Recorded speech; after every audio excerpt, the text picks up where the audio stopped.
Hi, friends, it's Lisa Hetrick. Welcome back. I'm so grateful you could join me today. I have a really fun project to share with you today.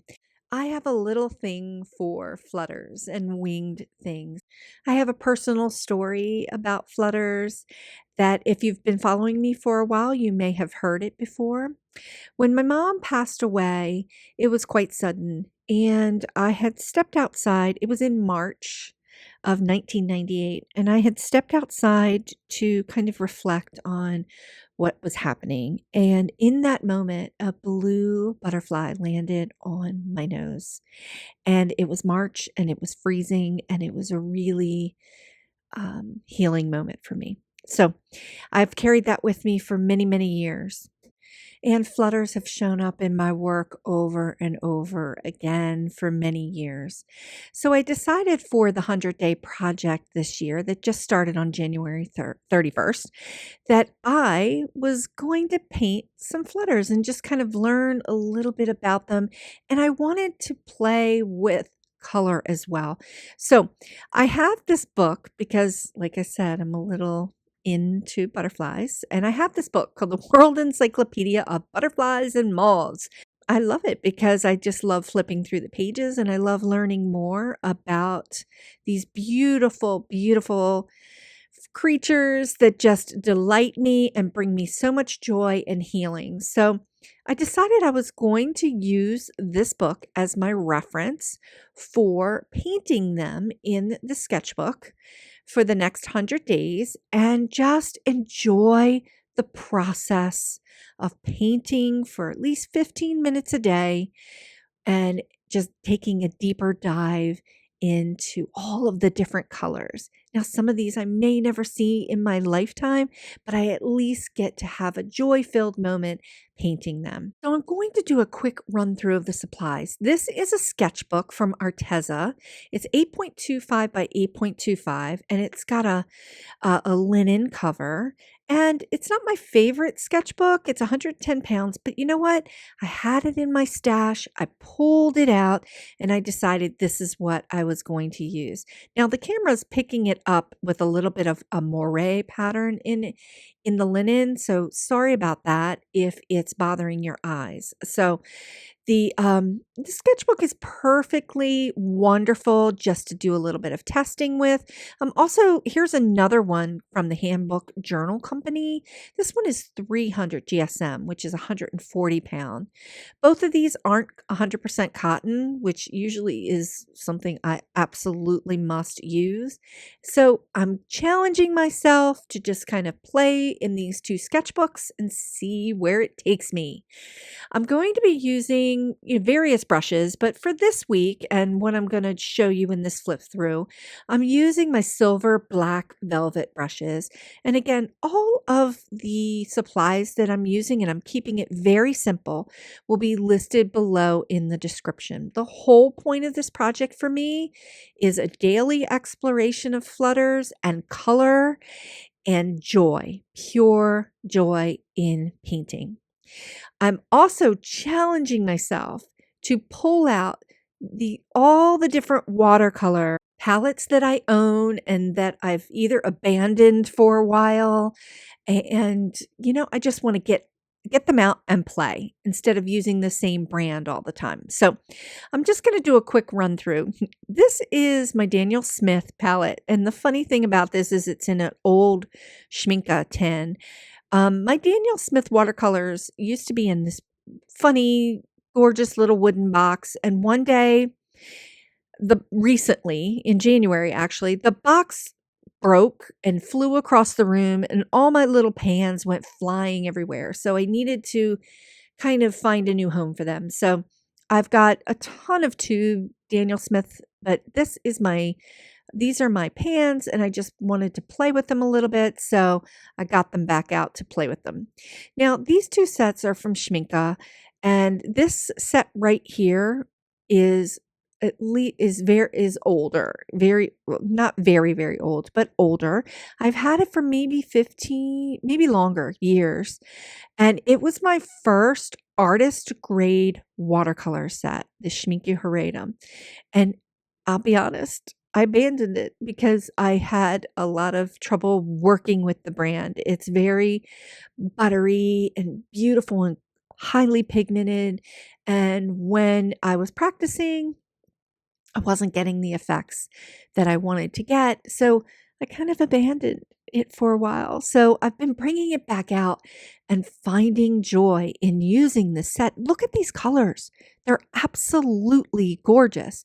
And it is a beautiful, beautiful set. So I have this set of 48 and this set of 24, and they're just delicious and absolutely beautiful. So I'm challenging myself to get them back out. When I do the flip through, I'm going to show you the butterflies that I created in that. And the beautiful thing about all these sets is that they're all are very different. Like the watercolor does different things. So I'm not only experimenting with color, I'm experimenting with the challenges that I might have with these sets and getting a lot of practice in, which I love. So here's another set that I have abandoned for a while. And this is St. Petersburg White Nights watercolor. And I have had this plastic set probably for 6 or 7 years. And it's a really nice artist grade paint. And look, it's just and it's at a great value too, which I really enjoyed when I purchased it. And that's why, but they come in huge whole pans and the colors were absolutely beautiful. And when they arrived, I just kind of played with them for a little while and then just kind of abandoned it, for something else. So I really wanted to get them back out and play with them. And this is a newer set of White Nights. They've changed their packaging a little bit. They've added some colors, and this set is in a metal tin, a really nice high quality metal tin. So I've been playing with both. Did I need to get this? I got this one maybe in 2020. Did I need to get this set? No, but I just really wanted to kind of revisit White Nights, so I thought it would be fun. And I'm going to have these paints forever. There's so much paint in that set. Okay, so we're going to take a dive through. I'm going to do a flip through of a little over a week's worth of the Flutters. So this was the first Flutter that I painted. And this whole spread, I used Daniel Smith watercolor for these Flutters. Now, I didn't paint on the back side of the Arteza paper because it's cold pressed, but it's not textured. And yeah, I don't want to paint on the back side of these. So I might want to take these pages out. But look at this mother of pearl. So I'm learning a lot about the different butterflies and flutters of the world.